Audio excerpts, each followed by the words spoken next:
The Bad Crypto Podcast is the show for the crypto curious and the crypto serious. We enjoy educating our listeners while entertaining them. If you're just getting started with cryptocurrency or blockchain, you'll find our listener starter kit at badco.in/basics.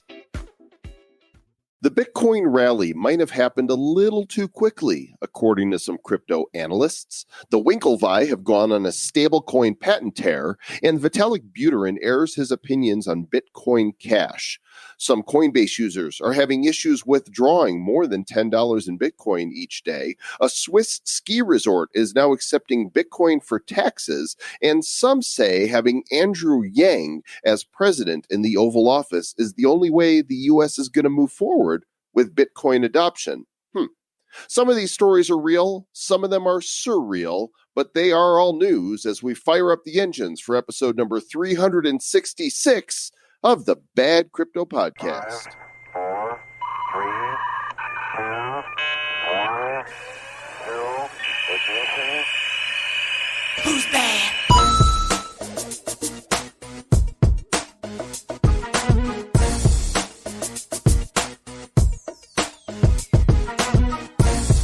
And it's another episode of the Bad Crypto Podcast, coming to you on average 3 times each week. This is our bad news episode, which of course doesn't mean the news is bad. We're just being on brand here, gang. I'm Joel Com. I'm Travis Wright, and this is episode 366. So, if we put out one every day for a year, this would be the beginning of year 2. But we don't do that often. Well, except for this year, it would be right on because it's a leap year. That's true. That is true, Mr. Joel Com. We're excited to be here. We got some great news for you. But before we get into that, let's hit one of our sponsors up here real quick. Because we're going to hit them. They like that. We like that. Hit our sponsors. They paid us. And then we're like, oh, you came here for a beating. That's right. We're gonna listen to me here. All right, this one here is for CryptoTaxAudit.com. It's an annual subscription service that provides audit defense for taxpayers, and it's especially designed for the needs of crypto owners. So if you have received an IRS letter about how you reported your previous crypto transactions, you need crypto tax law experts fast.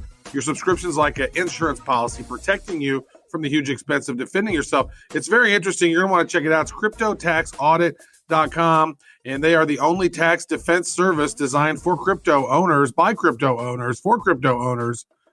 Visit CryptoTaxAudit.com to start defending yourself the right way. And we're going to have the founder of that company in an interview for a future episode. Taxes are coming, need to pay attention. Also want to give a shout out to our other sponsor for this episode, SoMe, SOMEE, SoMe.social. It's a blockchain-based social media platform that I use. I post there almost every day, and I'm earning ONG cryptocurrency by posting the same type of content that I would put on Facebook or Instagram or Twitter, only I'm earning these tokens every day. They're privacy focused, they're censorship resistant, there's content rewards, there's curation rewards, there's ad revenue sharing. You can promote your posts with the tokens in the native platform. SoMe, SOMEE.social. Check it out. Do it today. Find me on there at Joel Com. Do it. Find Mr. Joel Com. Say hello to him. Find you, find me on SoMe. And now let's go to the news. Timestamp 2 p.m. Mountain Standard Time on February the 5th in the year 2020. And taking a look at CoinGecko, the crypto market cap is $270 billion. Bitcoin, 96.42. Ethereum breaking through the $200 mark to 203. XRP, 27.5 cents. Bitcoin Cash on a run to 430. Bitcoin SV, 295. Litecoin, $72. EOS, 450. Tether, 0.998. Slipping there in that 10,000th decimal point. And Binance Coin, 1918. Cardano rounding out the top 10 at 5.9 cents. Yeah, there's been some pretty interesting growth if you look at the last 7 days. Like Bitcoin did a little up and then it did a little down and then it did a little up again. So over the past 7 days, it's up 7.5%, but over the last 24 hours, it's up 5%. So it had a little boop and a boop and a boop.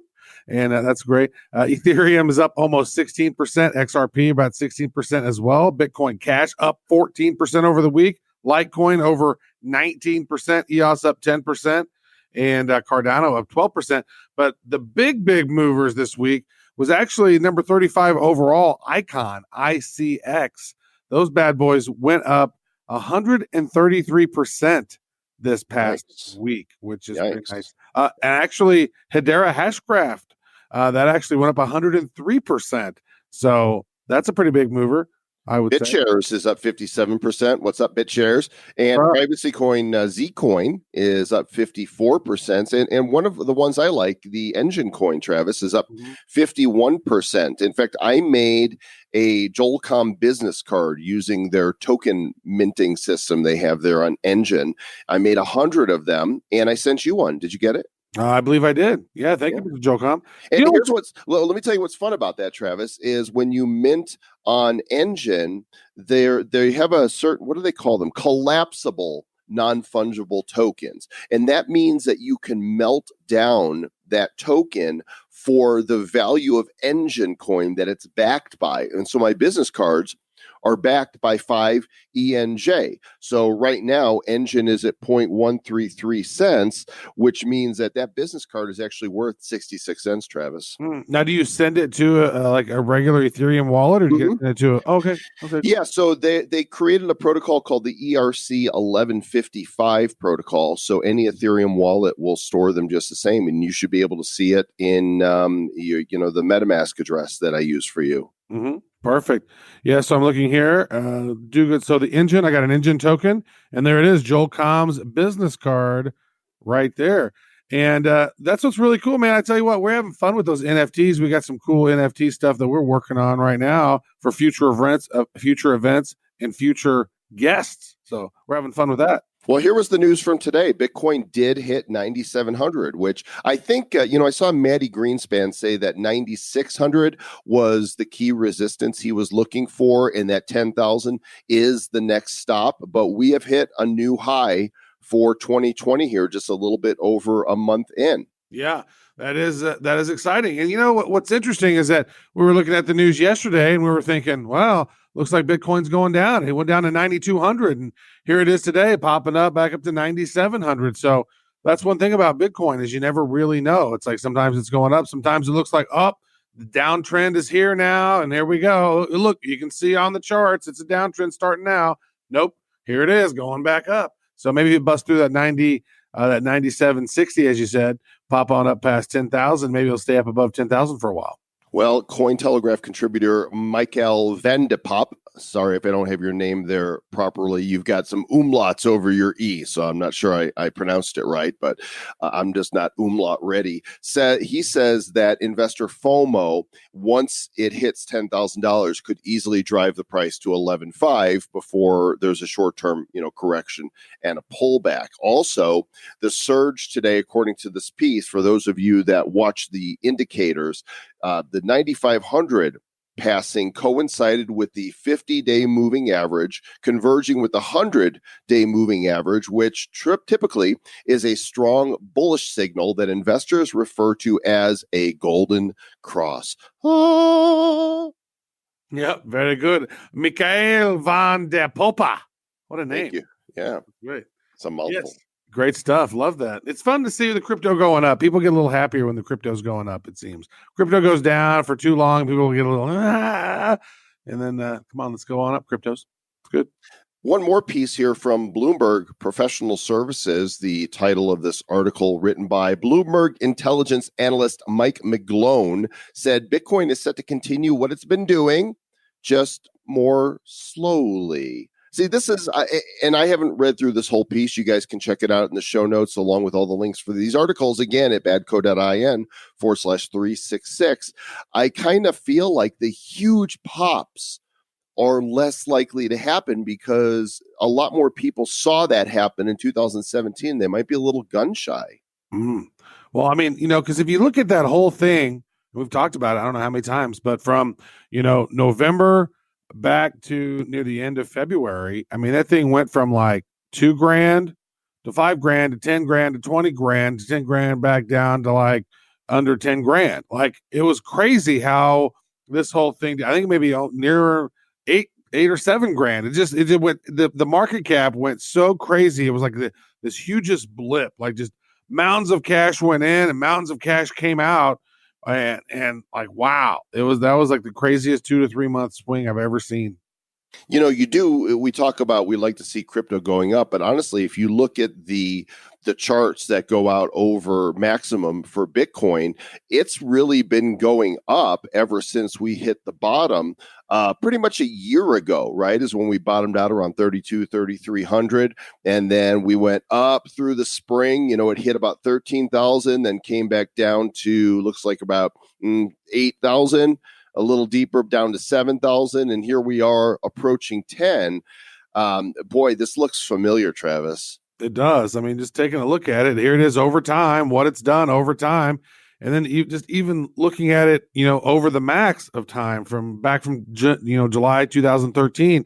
It's just a nice sort of, well, for the longest time, for a few years, they were just kind of like, all right, hanging around here, a few $100s, oh, maybe you get up to $1,000, $500, $200, and then boom! Like when we're looking at this right here, like what was it so like September 20th, 2017, $3,600. But right before that, it was in May, it was less than $1,500.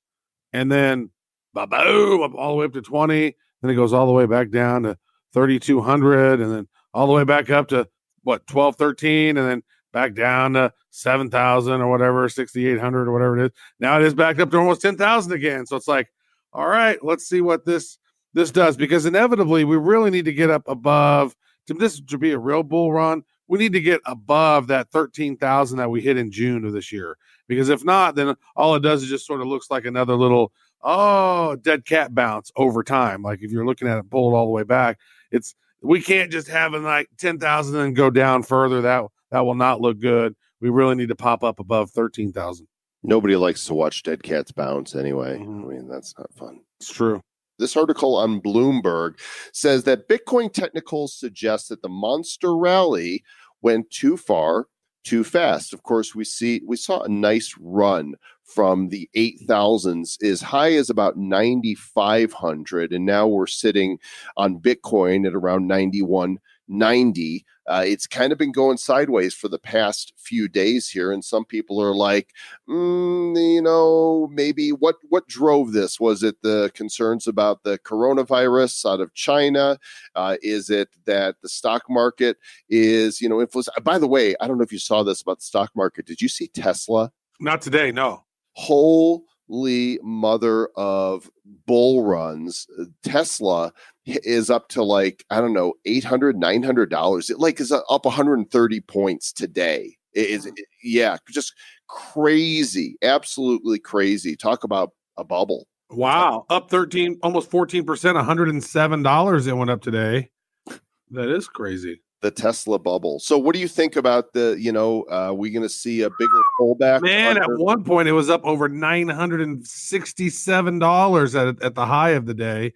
So that thing literally went up 200 points in one day and then went back down. So that's craziness. Wow. What was your question? Yeah. Well, just, what are your thoughts on, do we need to take a breather here, or is this going to be a short-term breather? Some are saying the coin can go back to $8,500 before its next run. Mm-hmm. I would just say this, folks. You got to be, it's just one of these things where you look at it and you go, okay, I have Bitcoin. Bitcoin price is down. Maybe you stack some more. Or if you want, sell some when it's at its high. I mean, we're not traders here. I mean, we have people like, Craig Cobb, Trader Cobb, he comes on. We have other people talking about trading.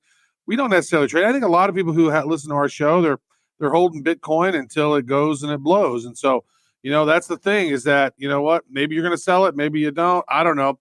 These up and down prices really don't worry or bother somebody if you're holding. I think a lot of times you really got to worry about those altcoins. Like you got to find the right time to unload some of those, because those are the ones that are most volatile. Everyone seems to think that Bitcoin over time is going to be the one that's going to be a safe haven. That's going to be the, $50,000, $100,000, $1 million someday. That's what they're saying. And here it is. If you can get something that's going to be $1 million down the road, and here it is at 9,500 or 9,200 or whatever, wouldn't you buy some now? I think most people probably would. That is your non-financial advisor speaking, right? That's true. That's just thinking it through. I mean, like the stack sats, baby. Yeah, so going to Cointelegraph.com, by the way, we love Cointelegraph, feature a lot of articles from them. In fact, this particular episode, I believe they're featuring on their site. So thanks to the team there. They really are the go-to site for crypto news. And this article here by Keith Waring says that the Bitcoin bull market is here, but he doesn't believe it's going to cross the 100,000 barrier in 2020. It's the best picture on this image on this. That's one thing I really like about Cointelegraph is they got some great illustrators over there that I think a lot of times they probably spend more time on the illustration than the author took to write the article sometimes, I bet, because this is an amazing one. It's got all these bulls hanging out in a bullpen where the gate is a big Bitcoin B, and they're all trying to get through it at the same time, and they all have these sad looks on their faces. So I don't think they're quite ready for that yet. So again, at the time that this article was written, Bitcoin was at $9,400, and it has some bullish, there's some bullish indication that's popped up. There was a bullish cross that happened, I believe, earlier on in January. There was a bullish cross that happened, and that right there was the thing that made you go, okay. And that was like the moving average.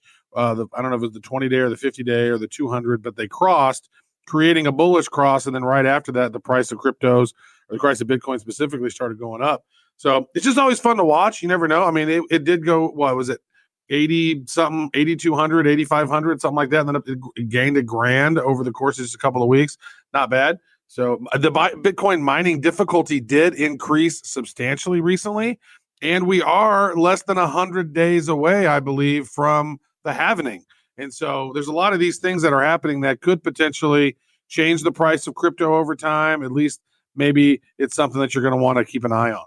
Yeah, the author of this piece is a trader, and I believe you can find his account on TradingView, and he gives the various different scenarios and rationales for, what would make Bitcoin bullish at this point and what would make it bearish. So you can find the link to this and all of the articles that we reference in our show notes for this episode, badco.in/366. Yeah, speaking of which, this very next article, also here on Cointelegraph, by William Suberg, we're talking about Bitcoin, how it's gone from $12 to $12K to $20K, back to $12K, down to $3K, back to $13K. Now it's back at $9,200 or whatever. But it says that the $100,000 Bitcoin halving is just 100 days away, which this was true on February 1st. When this goes live February 6th, we're 95 days away. And in a tweet from the crypto and actually investment rating agency, Weiss Ratings, they presented a summary of Bitcoin's price performance over the previous two block reward halvings. And halvings absolutely help the Bitcoin price. And so Bitcoin has gained over 30% in January alone, and it hit 94.50. And it's now, the expectations are that it's going to go higher and higher and higher. And that May 2020 halving will produce a serious price action, a lot closer to $12,000 than $12, which is good. Because if it went down to $12, there'd be a lot of sad people, and there'd be a lot of people buying. Yeah, for sure. And referencing a site that you found here about a week or so ago, BitcoinClock.com, it has like a clock on there with the hands ticking down to the halving. And show notes to our producer Aaron, let's include this link in all bad news going forward so we can reference where it is right now. The ETA for the halving is 92 days, 22 hours, 55 minutes. Should happen on May 7th, 2020. Actually, that has moved since the last time. Last time we looked at it, it was going to be May 9th. So somehow the block halving has happened. It's going ahead of time. You'd figure that it's mathematical. We know exactly how many blocks are going to be every 10 minutes. It seemed to me that we would know exactly which day it's going on, but it looks like there's some slippage or something's going down. But here we are. May 7th is the day that looks as if we may be seeing the thing 92 days away. So in that 3 months, what are we going to see? I hope there's more slippage, Travis, that it goes to May 5th, because then it'll be my birthday. And that will be an awesome way to celebrate.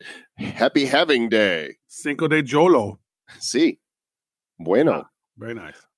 Now, we don't like to go down the political rabbit hole too often, but this article on CCN, the headline on it is that Andrew Yang in the Oval Office is Bitcoin's only chance of reaching critical mass. This, of course, is an opinion piece by the author Will Heisman, because Yang is actually talking about cryptos where, previously Trump has said, oh, it's all about the dollar.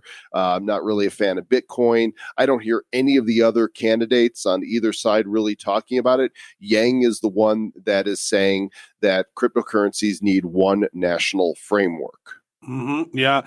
Well, I do think that, we've talked about this in the past, that other countries are sort of waiting to see what America does first with regulations in regard to crypto and Bitcoin before they go ahead and, map out what they're going to do. And so right now we're kind of in a holding pattern because we have a, president who is like, meh, crypto, meh, dollar, good, huge. And so, we need to try to figure that out. Also, I see a story over here on the sideline, on the side that says the Chiefs should not let Trump rob Andy Reid of a fast food buffet. They should go to the White House because there's going to be lots of cheeseburgers there. Well, there you go. I mean, what's wrong with that? There's one quote in here from Andrew Yang. He says, we need to have a uniform set of rules and regulations around cryptocurrency use nationwide, because right now we're stuck with this hodgepodge of state-by-state treatments, and it's bad for everybody. It's bad for innovators who want to invest in this space. I just, personal commentary, I don't know that I agree with that completely, because states are the ones that are supposed to hold the power to make laws for the people in their states, right? Well, I mean, that was originally it was states' rights, and that's what was originally set up. Over time, that's sort of gotten shifted away. I mean, our drug policy is not states' rights. I mean, really, there's still the FDA and those guys, they handle all of that stuff. So there's governing organizations that cover over a lot of different things, and it is what it is. Now, one thing I think that one thing I really like about Andrew Yang is I like his motto: not left, not right, forward. Which is pretty good. I wish we could get together and be like friendly again, because these last few years have been crazy when it comes to politics and divisiveness. Let's all come together right now. Let's move forward as a nation. Next headline here, also from Cointelegraph: Silk Road Marketplace senior advisor pleads guilty in U.S. federal court. So the guy's name is Roger Thomas Clark. He was a key figure in the development of the Silk Road, advising on all aspects of the enterprise, and even attempting to arrange a murder for hire to protect its interests. Ooh, super scary stuff right there. Well, and I think this is probably why, the U.S.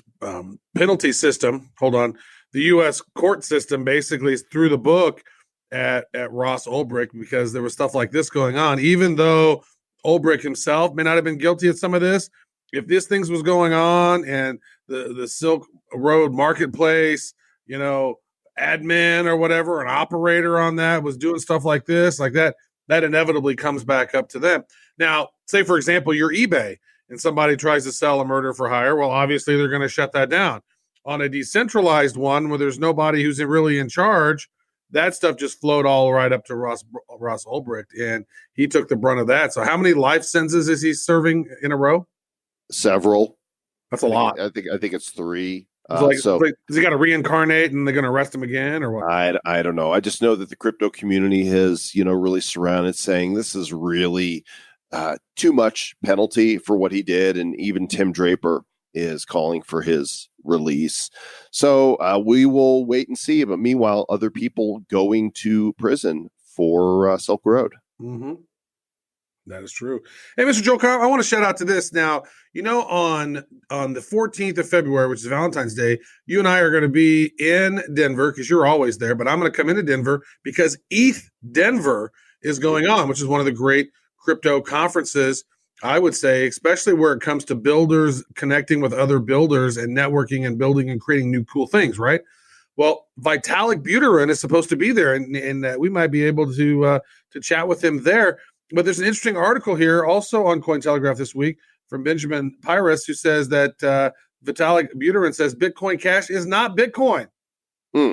He goes on to say, I consider BCH a legitimate contender for the Bitcoin name. So this is a tweet that he made back in 2017 because he considered Bitcoin's failure to raise block sizes to keep fees reasonable to be a large change to the original plan. So some people thought, well, that meant he was supporting BCH back then, but he's not been quite as consistent. He thinks that Bitcoin Cash being Bitcoin is unrealistic, but calling it Bitcoin Cash by itself is totally fine. You know, this is really interesting, Travis, because we've been having some offline interviews about this battle for what is Bitcoin. And I'm all for it personally having Bitcoins that, you know, are a store of wealth and a Bitcoin that is faster for payments. Mm-hmm. Which it seems like that's how it got set up, right? Bitcoin Cash is very fast. It's great for payments, but it's not necessarily a store of wealth. Bitcoin has evolved into a store of wealth. Now, I don't know if that was Satoshi's original vision or not. That just sort of happened because, oh my God, it's worth almost 10 grand. I want to stack and I want to hold these. Oh, it's going to be worth $1 million someday. Well, why wouldn't I want to hold them, right? Whereas Bitcoin Cash, there's never been any conversations around Bitcoin Cash is going to hit $1 million and Bitcoin Cash is this and that. It's like, hey, Bitcoin Cash is another cryptocurrency. Cool. It's fast. And a lot of merchants accept it. But I do think the confusion there between Bitcoin and Bitcoin Cash is very prevalent. And I do think that that's one of the things that Vitalik Buterin was saying is that they should cease confusing the market with that inappropriate name of Bitcoin Cash. So maybe Bcash or something else. Bitcoin Cash I think Bitcoin Cash is fine. I just think that there is definitely confusion in the market with that. Well, the most recent statement from Vitalik on Twitter is, in case you're wondering what side I'm on in all of this, I'm on the side of taking public goods challenges seriously and being open to adjusting ideological preconceptions while maintaining a commitment to core values of decentralization in order to meet them. That's like word soup right there. Yeah, and think that his native language is Russian, so he would have probably had to translate that, or he came up with some big words for that. That's for sure. What is with the word soup and putting out there as Vitalik? Although I imagine Vitalik's voice is a lot higher for Russian, not like, you know, mobster like Russian. This is this. Если вам интересно, начинение я что-нибудь всем этим. Я не стором сером зигез жноко. And I'm going to finish right there. I don't know. I'm not going to. Did you just say like your butt itches or something? I did not. I did not say anything like that. No, I said what he said, except in Russian. Apparently, some people on Coinbase are having problems getting their cryptos out of Coinbase, in particular Bitcoin. There is a guy on Reddit who goes by the handle Unholy Crab One, and apparently he had a $10 daily withdrawal limit put on him by Coinbase. He even posted a screenshot of that, and apparently, you know, people are talking about what the heck's going on here at Coinbase, and their support's been a little slow, and there's been no updates to the story since then. So, you know, it's like, what's going on over there, Coinbase? If people want to pull their Bitcoin out, you gotta let them take more than $10. Let's hope that's just a buggy thing going on there. Yeah, well, it does say he can apply for higher withdrawal limits, and so I guess the very basic one without KML. Know your customer or any of that, AML, KY, KMC, all of that, ABCD, all that stuff. Like, I think that he just hasn't applied for those higher withdrawals. So I remember whenever we hadn't applied for them, those withdrawals were very small too. Like maybe it wasn't. Yeah, it wasn't $10 though. I'm going to apply to increase my limit. Okay, now you can take out $20. You can take out $12.50. All right. What else we got? All right, this is one that I found. Speaking of Coinbase. Bitcoin usage amongst merchants is up, according to data from Coinbase and BitPay. Although Bitcoin adoption seems to move at a glacial pace, merchants are seeing sustained traction regardless of the market dips. And that's the CMO of BitPay, Bill Zelke. He said that their payment processor facilitated $1 billion worth of cryptocurrency transactions in 2019. With most of it being Bitcoin. And Coinbase spokesperson said that Coinbase Commerce processed $135 million worth of crypto payments for thousands of merchants, which increased a 600% increase in the number of transactions since 2018 for them. There's a app called the Fold app. It's a shopping app, I guess. And the CEO, Will Reeves, said for consumers, they processed more than 2,000 purchases during the 2019 holiday shopping season, out of which 80% of those crypto payments were Lightning Network transactions. Amazon, Starbucks, and Sephora were the most gifted brands by Lightning users. I think you put this article in here, Travis, because of the picture that they put with it here. Ha! I didn't even notice that picture. I found it off of BuzzSumo when I was looking at different articles. No, it had nothing to do with that. It's a sexy piece of lingerie. It's all super frilly. And I think that's because that's one of the number one companies to accept Bitcoin, which is pretty interesting. Yeah, we'll even shout out the company, Lola Luna, best known for statement pieces such as open G-string bottoms with dangling feathers to tickle sensitive areas. Wow. Okay. We are a kid-friendly show here today. Very good. Hey, we better be marked explicit. I mean, right, probably so. All right. That's true. Also in the news, U.S. Marshals, they auctioned off $37 million in confiscated Bitcoin already this month. Tickling people's sensitive areas. Yeah, with open G-strings. And so according to the official USMS, which is the U.S. Marshal Service's website, they will auction off more than 4,000 confiscated Bitcoins, and they plan to sell approximately 4,040.5406982, requiring a $200,000 deposit in order to take part in the auction. And 4,000 Bitcoins. That's a nice little chunk of change right there. I don't understand. Why don't they just sell them on the open market?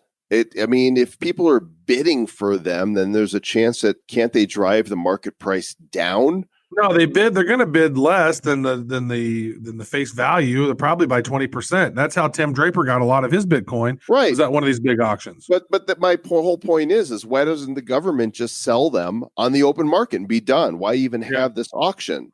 Yeah. Or why not just hodl it, government, and 10x the value of that Bitcoin? Well, that's exactly what they should do. Is hold on. Like there's a lot of governments around the world who are buying and mining Bitcoin. I think our government's probably the only ones that's going to sell it at an auction for less than it's worth, right?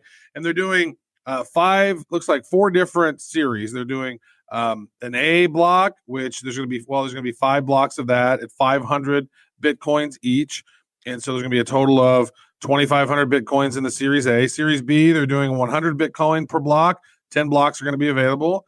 Then they're going to do the C series, which is 50 Bitcoins per block. And there's going to be 10 of those blocks. And then they're going to have one block, which is the 40.54 Bitcoins that are there. And you have to have required a deposit of $200,000 to even bid on that one. Like that seems weird. But anyway, there you go. Well, let's get in the teleport, and whoosh, we're over in Europe now. And the news from Switzerland that the Swiss ski resort Zermatt is now going to allow the 5,400 residents of the town to settle bills for taxes and other government services, such as work permits, using cryptocurrency. Payments can be made via a tablet computer, and they'll convert digital currency into francs and transfer the amount that is taken into the municipality. Mm-hmm. Now, I know that's really close to Zug, which is, what they call Crypto Valley there in Switzerland. And so more and more areas within Switzerland are starting to accept cryptos and understanding how blockchain works. And they're getting smarter, and they're doing really cool stuff with cool technology. So thanks a lot to the Swiss. That's very cool. The mayor over there, Romy Beinerhauser, said that everyone is talking about cryptocurrencies and blockchain. And if you don't try it out, you don't get smarter. She's right. Mm-hmm. That is true. If you don't try it out, you get stupider, actually. You'll get dumber if you don't use Bitcoin. Very true. All right. Also in the news in Switzerland, Swiss company gets green light to incorporate for a blockchain IPO. And so that's cool. It's going to be the very first time any company in Switzerland has done this. And it's the first time that they've been allowed to incorporate for an IPO of tokenized shares on a blockchain. And this is pretty big news, Mr. Jolcom. Tell me more. And so they've released a press release, and the firm's advisor, Andriato Financial Services, they are the Switzerland-based Over Future Essays article and corporation directly referenced the digital nature of the shares, our tokens, and the use of blockchain as the technologies to keep the shareholders registry. So this is interesting. There's going to be 8,399,000 common share, equity share security tokens on the Ethereum blockchain with smart contracts provided by the Eurodax, which is a digital asset exchange based in Zug. And the offering is going to be 1.25 euros, which is about $1.38 per share. So these are shares in a company as a token, right? So these are tokenized stock shares, essentially. This is ownership in that company. This is not like an ICO or an IEO or a security token exchange offering or whatever. This is actually a stock deal where they're utilizing cryptocurrency as the stock mechanism. You showcase that on the blockchain via smart contracts. This is very big news, Mr. Jolcom. Indeed it is. And leaving Switzerland, let's head east. Let's pass by Romania. Let's pass by Kazakhstan. Let's go through China, turn right at China, and head into Asia, all the way to Cambodia, where, see, folks, this just proves all around the world this stuff is moving forward here. So the National Bank of Cambodia has a new digital currency, and it's called Bakong, Bakong. Effectively a central bank digital currency that is being launched on a trial basis. And they hope for this to become the national payment gateway for Cambodia. Bakong. Bakong. Not related to King Kong. That's true. Now, didn't Cambodia, didn't that used to be Bangladesh? Or is that different?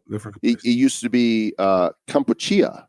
Kampuchea. Yes. It's right near Thailand, I believe, right near Vietnam, Thailand, all that. Yeah, that's good. That makes sense. Right. To me. Which, by the way, a classic live concert album was recorded there. George Harrison and a number of others, the concert for Kampuchea, for the to raise awareness for what was happening there, for the liberty of those people and the needs that were there. And then he had that song too, Bangladesh.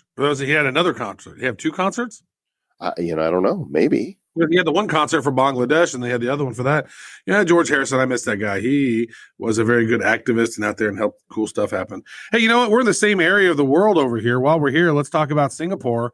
And they have announced new anti-money laundering rules for crypto businesses. And the Monetary Authority of Singapore, MAS, they are updating its regulatory framework for digital payments. And they announced their Payment Services Act, which brings digital payment token services, effectively covering all crypto businesses and exchange based in Singapore under current anti-money laundering and counter-terrorist financing rules. And so crypto businesses in Singapore are required to first register and then apply for a license to operate in that jurisdiction. I hear this stuff and I just see the pressure building in a good way, right? Because these are just a few of the stories that we're sharing from around the world. But I guarantee you, in any civilized country, they're talking, and some of the uncivilized ones as well. They're talking about how they're implementing, and there are local companies at every country in around the world on all the continents that are figuring out how are we going to implement this. And these are just a few examples that are making headlines. But if these examples are in the headlines, imagine how much more is happening out there in the world. Yep, so true. Lots. I mean, even look at this. I mean, we see this every day, when we're looking at the cryptos, and we see it every week whenever we do a bad news episode. There's always new things that are popping up in different countries, new blockchain applications, new use cases, new cryptos, new regulations, new laws. This stuff is moving forward at a very, very rapid pace. Now, also here in the news, it just talks. This is more evidence of that. Is crypto tycoon Winklevi, the brothers? They've now attained 6 stablecoin patents. You guys know them. They run the Gemini crypto exchange. They were the guys that dueled with Zuckerberg over there at Facebook. They claimed that they had the idea for that, and then they went into cryptos, and he ended up getting they ended up getting a big settlement from Facebook, and then they went into cryptos and bought a whole bunch of Bitcoin, and now they're pretty happy about that. But they're filed several patents with the U.S. Patent and Trademark Office. 3 of the patents all describe systems for changing the supply of a public blockchain-based stablecoin. The first patent describes how trusted third parties, such as exchanges or banks, can generate the asset. And so this is interesting. They've been working with traditional finance, and they're talking about how stablecoins are going to be used as part of traditional finance, and they have some other patents as well. You want to talk about those, Mr. Joel? Yeah, a couple of them are systems for creating stablecoins on public blockchains. And basically what this means is the war is on, right? In late January, IBM had been awarded a patent for the development of a self-aware token. Brian Armstrong, the CEO of Coinbase, has patented a system that allows users to transact Bitcoin via email. So, the battle for who's going to own the rights to do certain things on blockchain is on, and it's going to be really interesting to see who owns it all by the time this settles. Mm-hmm. Now, here's one, Travis, I'm super excited about. Jack did something good. At Jack on Twitter, Jack Dorsey did something good. If you do the hashtag at Bitcoin, not at Bitcoin, hashtag Bitcoin on Twitter, it'll automatically add a Bitcoin emoji after the hashtag. And Dorsey says that Unicode should do the same thing so that whenever you put in, because they kind of did this, like if you did during the Super Bowl, hashtag Super Bowl, right after it, the little Super Bowl, 54 was it, would show up right there in a little icon. Yep. I've tested this out. If you actually type in hashtag Bitcoin, the little B should pop in there. Now, I don't know, why is that not already an emoji? Why is Unicode not actually utilize this? Like at this point right now, it would make sense that Bitcoin should, Ethereum probably should have its own emoji, right? Maybe Litecoin should have an emoji, a couple other ones potentially, but Bitcoin should certainly have its own emoji. And I love how they had it set up. It's the B. It's tilted a little bit to the right. And if you tap in hashtag Bitcoin, boom, it pops up in there. I love that. I think that's beautiful. And again, another sign that adoption is happening. And, we've had some points of contention with Jack Dorsey over the last couple of years, but you know what? He loves Bitcoin. He loves that decentralized, cryptocurrency, and he runs a company called Square, which is all about money and sharing it and paying and buying and sending. And he loves crypto, and that's a very good sign, I think. Well, if any of the social platforms are going to be the first to integrate tips or of some kind with Bitcoin from the giants, it's going to be Twitter because of Jack Dorsey. We were just talking about patents. He was recently awarded a patent for a technology that's supposed to crack a present barrier in crypto merchant transactions by providing a real-time system which exchanges crypto for fiat currency. So come on, Jack, let's Bitcoin the crap out of Twitter already and allow each other to send Satoshis via tweets. That's true. Great stuff. What else is in the news? Anything else? One more story. We, referenced Tesla earlier on in this story here on Cointelegraph says that when you look at the Tesla chart, it actually looks a lot like Bitcoin's chart as it approached its all-time high of 20,000 in December 2017. I mean, they're overlaid on the graphic here. You guys need to go check this out. Again, go to the show notes, badco.in/366 and look for this story, and you'll see the chart. It's remarkable how much the Tesla and Bitcoin bull runs are similar. Well, you still got to determine, is Tesla going to pull back pretty substantially? We shall see. Now, we really should have had the Bad Tesla podcast back in June or maybe late May, because it looks like it hit about $150 or so in May. And now we saw today it's over $800. Like, that is an amazing performing stock. That stocks don't normally do that. That's just impressive. I see Jim Cramer going, sell, sell, sell, sell, sell. Finally, one more story from one of our sponsors. You've heard us talk about Upland, upland.me, the location-based property trading game paired with a decentralized economy. So now you can buy the UPX tokens using Bitcoin.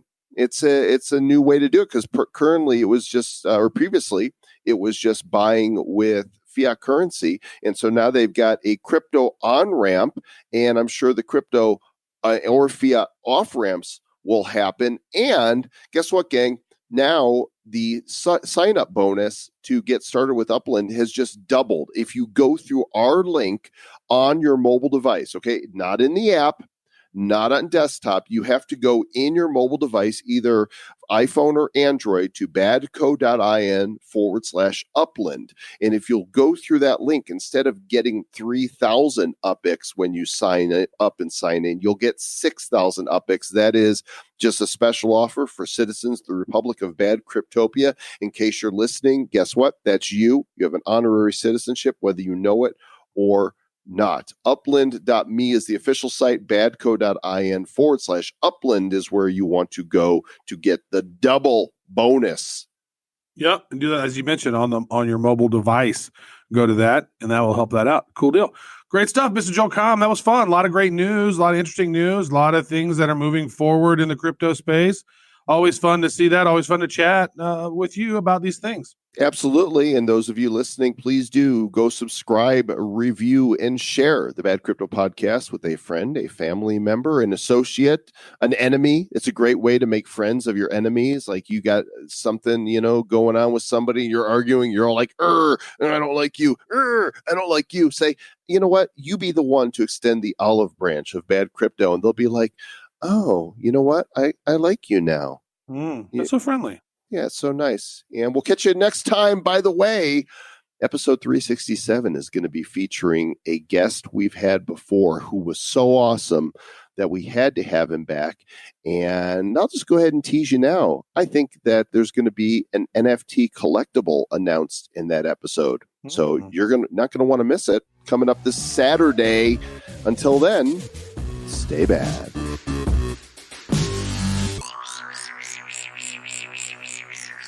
Who's bad? The Bad Crypto Podcast is a production of Bad Crypto LLC. The content of the show, the videos, and the website is provided for educational, informational, and entertainment purposes only. It's not intended to be and does not constitute financial, investment, or trading advice of any kind. You shouldn't make any decisions as to finances, investing, trading, or anything else based on this information without undertaking independent due diligence and consultation with a professional financial advisor.